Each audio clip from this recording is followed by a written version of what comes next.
the Supra, how it sits. Not too bad, it's got rear subframe, no diffs inside. Picked up a fresh spat for it yesterday. And front end, we can put your steering rack, everything ready to bolt in.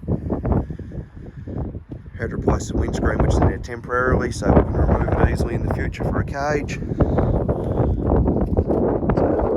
T-top covering to keep it dry.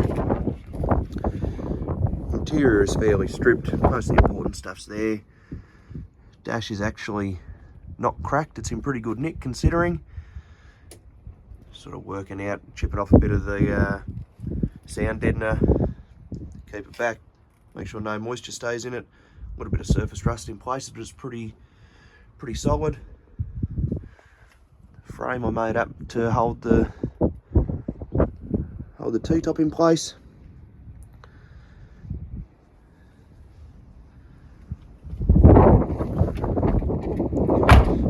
Using that shut pretty well. This guard's a little bit dainty.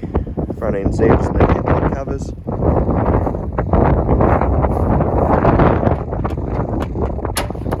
Engine bay's currently storage. There should be plenty of room for the Burn W6 to go in it. Factory active suspension, which is pretty cool for a car from the 80s. It's a factory 7M manual car, so it's pretty cool. It's a clutch pedal, picks up a few other bits and bobs.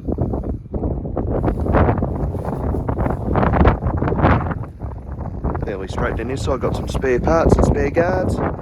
Unfortunately, in a previous life, when it was still being stripped for a parts car, it had been pulled backwards pretty viciously by that rear panel. I've done a little bit of adjustment work of a ratchet strap to let the hatch close so that it'll now seal. Needs a little bit more work, but at least it will now seal. OG immobiliser that's going to go. Planning to keep the factory dash because that's factory class because that's pretty gangster looking. And try and retain the heaters so that it's not going to be freezing bloody cold. Got to scratch off this dodgy tint job that was applied to the outside. Mirrors are a bit average, but again, it all copies are cheap. Missing a few trims and bits and bobs, but it's not the end of the world. At the end, it is going to only be a track car. It's currently sitting on some max beating rods from Excelsior in the back, so it's not sitting perfect, but they're not going to live in it forever.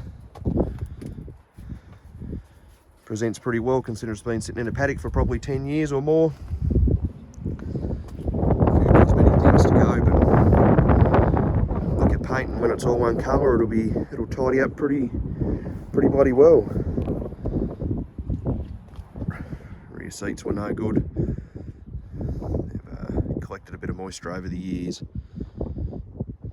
I can't quite bring myself to turf them because they're pretty cool looking, but I think they're well beyond repair, so they might have to go to the tip. Steering rack's the unicorn, more or less. Could not find one. A mate had a white GTE Ma70 back in the day, had an engine fire burnt down, went to a wrecker's. The wrecker said it wasn't up there, went for a drive, and it was there, so got the whole subframe, rack and caboodle, everything, so it'll just roll straight in. Bolt under, should be rolling when it